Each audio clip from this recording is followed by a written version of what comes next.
Yo, yo, yo. It's the go. And yo, it's the Cone. Welcome to the newest edition of the Roundup, number 6, I think.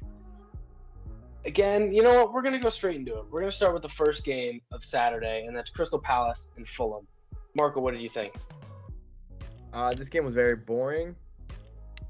It was still very competitive, but it was just very boring because we saw both teams kind of control the ball. No goals, 17 shots. It was just a lot of passing towards both teams. Yeah, if there was at least 2 goals in this game, it would have been very competitive and very good. But it was just a very boring game because of no goals. Yeah, don't you love a game with under one expected goal? isn't that just a dream? Yeah, pretty boring game. Yeah, the goalies played well, backlines did pretty well. Not really much more to it. I mean, two mid-table teams playing a nice slow game and getting a draw. It's lovely. Next, we have Luton Town versus Wolverhampton Wolves. Aiden? We were really confident that Luton Town were going to get 3 points, but you know what? They got one. They they played. They were the better team. They were they were better than Wolves on the day, which is not a great look for Wolves, of course. But Luton played pretty well. Wolves did not play great, but you get the point at the end, and you can't really complain. Yeah, I think Luton Town should have got all 3 points here. Wolves played very bad, and Luton Town had 20 goals. 20 shots, not 20 goals. They had 20 shots at the net, and they only connected with one. Their expected goals was 2.17, and Wolves was only 0.559, which shows you how a newly promoted Luton Town is way better than a Wolverhampton Wolves Wanderers, and they've been in this league for how many years already? Yeah, good point. Moving on, Man City and Nottingham Forest. Marco, what did you think? Like I said, this was gonna be close, and it was really close. City were just playing back the entire time. They found chances right at the start of the game, and they kind of finished it off. I think Nottingham Forest were they were unexpectedly bad this game because with a City lineup that wasn't that good, in my opinion, with Rodri going out with a red card, Alvarez leaving in the 57th minute, Doku in the 51st. Like, it's just, you could just see that they were rotating more because of the game they had on Tuesday. And with Nottingham Forest, I feel like a goal should have been a goal for them. The main goal would have been like just walk out with one goal and something positive out of this game match week.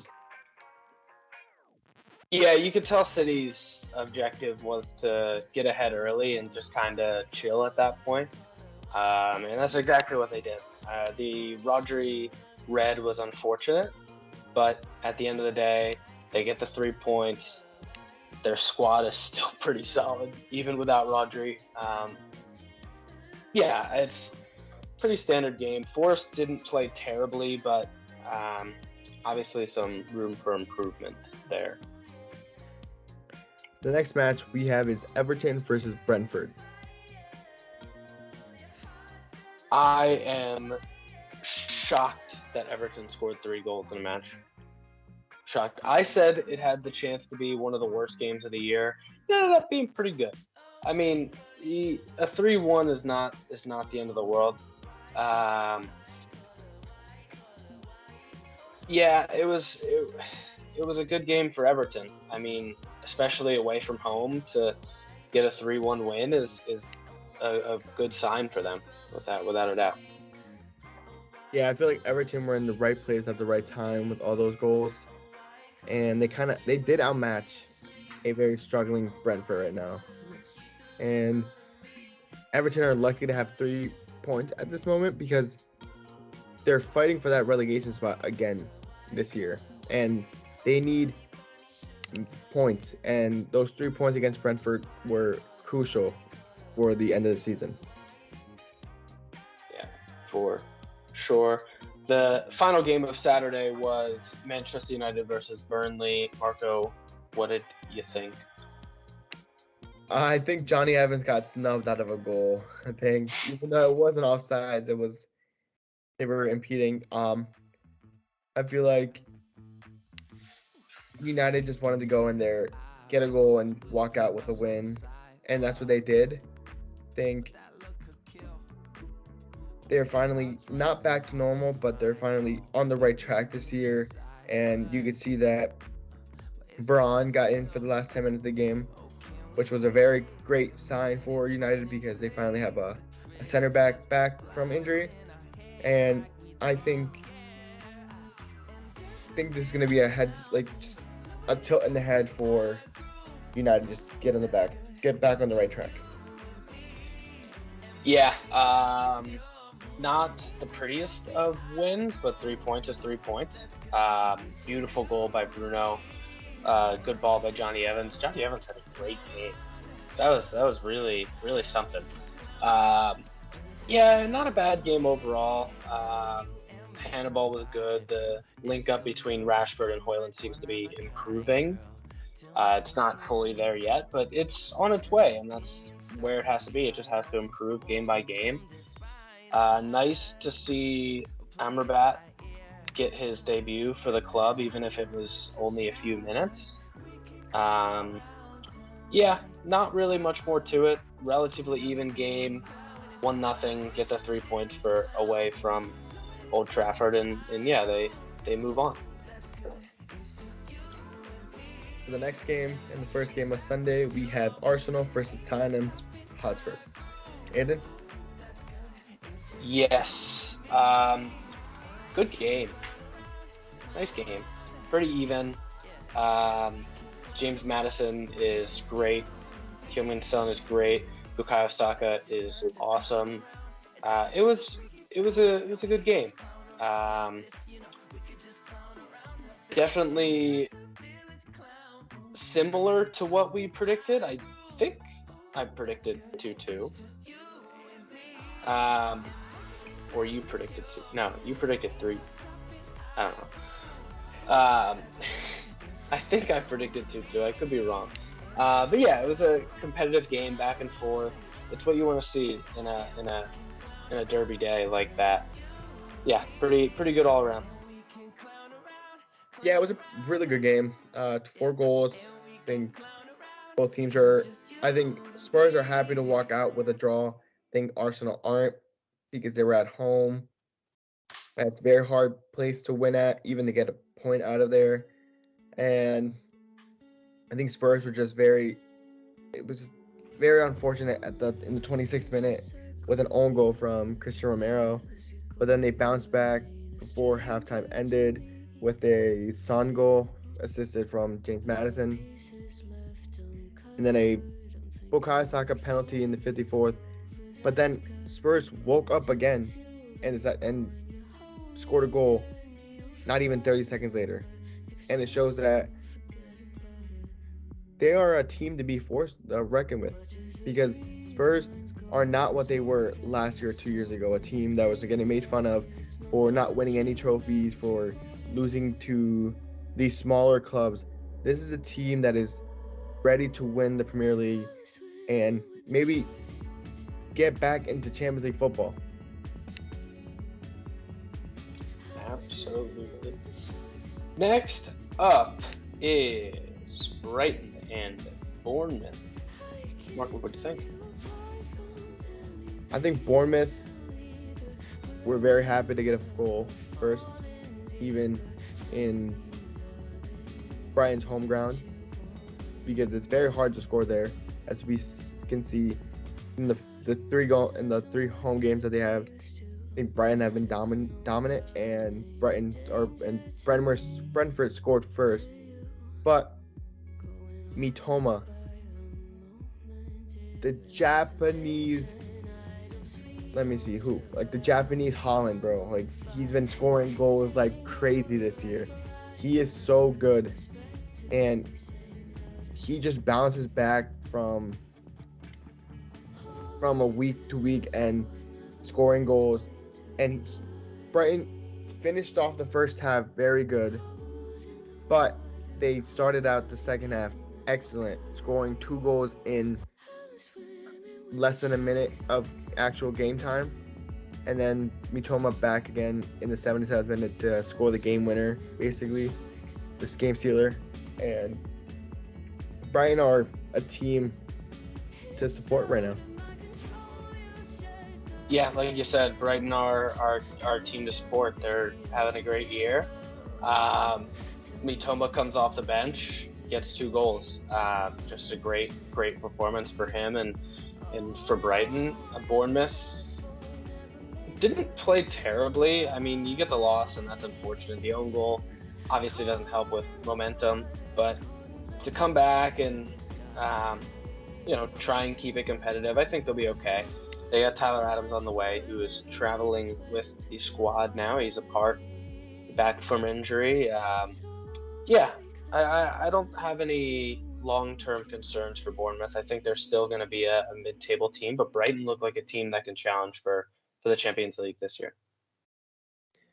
For the next game, we have Chelsea versus Aston Villa. Aidan? Oh man, there's just so much wrong with this club, with Chelsea. The red card from Malo Gusto is unfortunate, but even before that, I mean, they're just not playing well right now.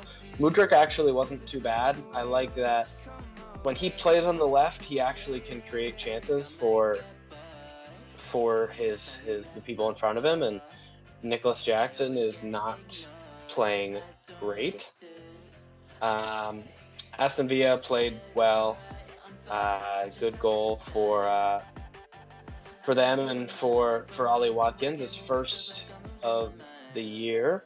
Nice to see Jacob Ramsey come back from injury, play his first game for Aston Villa. He was awesome. Not much more to it. Yeah, you basically took all the things that I was going to say. Ollie Watkins had his first goal of the year. Who has been surprising me lately is Pau Torres. He's been doing great. I had him at like I said last week, my honorable mention for Defensive Player of the Year.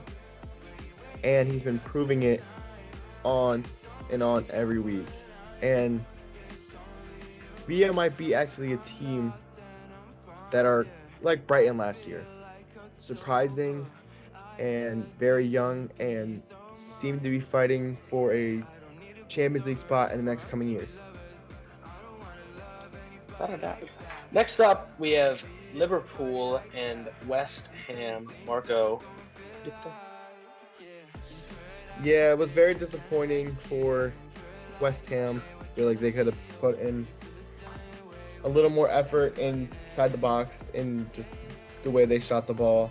It was a great win for West Ham. They kind of shot down the momentum of West Ham. Salah keeps proving me wrong week in and week out, proving that he's still the same player he was when he won the Golden Boot.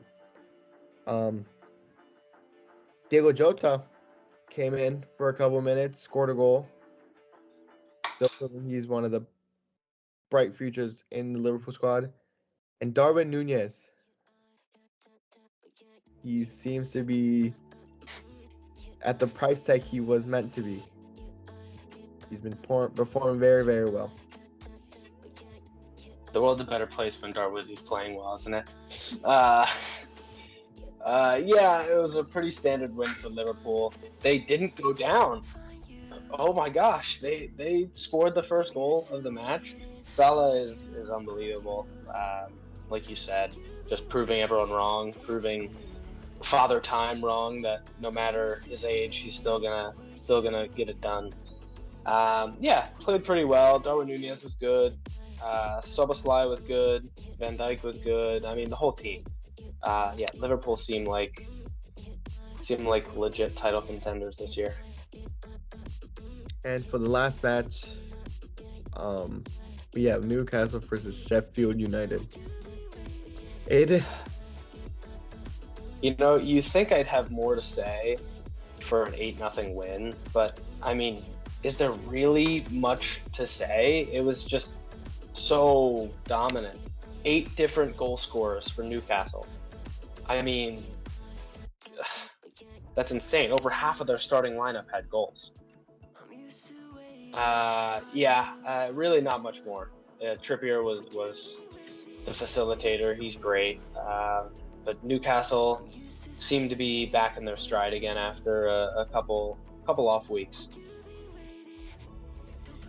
yeah, I think the only thing that I can say bad about Newcastle is how Harvey Barnes went out with an injury.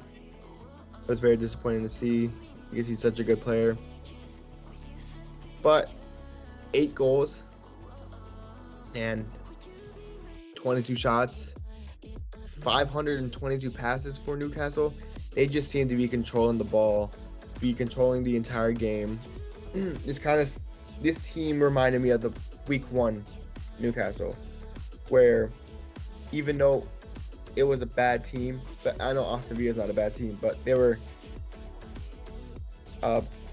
not compared to Newcastle. You can see this is a team that could win the Premier League. Not the past 5 weeks that we've been seeing, but the past 4 weeks. But week 1 and week 5 or week 6 are the teams that can, or the Newcastle team that could win the Premier League.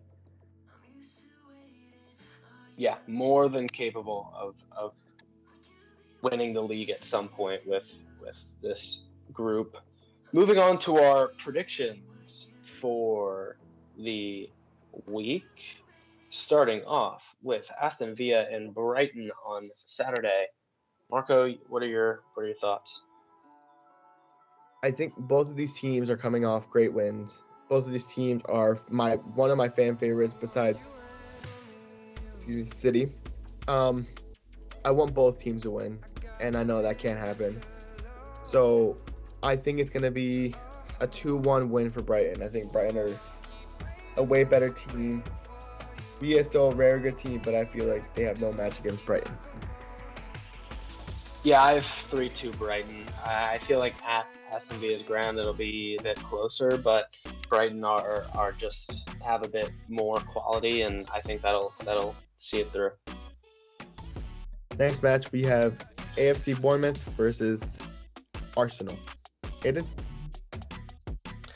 I got 2-1 Arsenal. I think it's going to be a pretty close win, only because it's at Bournemouth's ground. Arsenal get the job done, get the 3 points, but it's not going to be the prettiest game.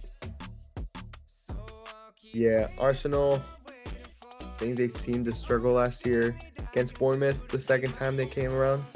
I don't think it's going to be the same as last year. I think it's going to be a 3-1 win for Arsenal. But I think they're going to struggle in the first half but find their groove in the second half. Yeah. Moving on. Everton and Luton Town. What do you think? I'm going to say this week in and week out until Luton Town actually beat a bottom feeder team. I think Luton Town get their first win of the season here. I think a 2-1 win for Luton Town. I'm going to keep saying it until they play United, Newcastle, and City. I have 1-1. I know last week I said that Everton and Brentford had the potential to be the worst game of the year, and I'm sorry because it wasn't, but this really does. Everton and Luton. I think 1-1. I think both teams get a goal, but not much more. Yep. Next matchup we have is Man United versus Crystal Palace. Aidan? 3-1. Simple. At Old Trafford. Handle the business. I'm also going to go 3-1, but I feel like Crystal Palace are going to make United struggle a little bit, and I think it's going to take a little bit for United to get their groove back. I think Varane's going to have a great game this game. I know he's coming back today. I think he's going to play a little bit, and then he's going to play all 90 minutes on Saturday. Next matchup. Mind it. What? You got it. The next matchup we have is Newcastle United versus Burnley. Aidan? 4-1 Newcastle at St. James Park, going against the team that still is getting comfortable with the Premier League. I think Newcastle are definitely not going to do what they did against Sheffield. It's not going to be as bad, but they're going to handle business. They're going to score goals, and yeah, I think 4-1. I'm going to go for 4-2 for Newcastle. I think Burnley are finally getting there, and they're getting comfortable with the team that they have, with the opponents they're getting. I think they score 2, but they still lose to Newcastle. Next up, we have West Ham and Sheffield United. What do you think? I think West Ham go back in the winning category. I think they beat Sheffield 4, maybe 5-0. I think Sheffield are not a good team, and especially at the West Ham ground, I think West Ham are going to be the team this week. Wow, I have 2-1 West Ham. No, I have 3-1 West Ham. I'm sorry. I don't think it's going to be that close. I think Sheffield get a goal, but West Ham handle business and go 3-1. Next matchup we have is Wolves versus Manchester City. Aidan? 4-1 Man City. Dominance from top to bottom, start to finish. 4-1 Man City. I'm going to go for the last 2 matchups that they had. I'm going to go for 3-0 City. I think City are going to slow her down a little when they score the 2 goals, and they're going to find one more magically. I think a 3-0 win for them is what they're looking for. Next up, Spurs and Liverpool. Marco, what do you think? I have 3-2 Liverpool. No, I have 3-2 Spurs. I think they played a very great match against Arsenal, and Arsenal are the second best team in the league right now. And Spurs can be 3 or 4. You can switch them over with Liverpool, and then this week you're going to find out why Spurs are a top team and better than Liverpool this week. Yeah, I have 2-2. I think it's going to be tough for both teams to come out, or either team to come out with 3 points. Yeah, I think 2-2 is fair. I think they get a draw. Next matchup we have is Nottingham Forest versus Brentford. 0-0. Yeah, I guess you feel the same. There's not at the City ground. 0-0.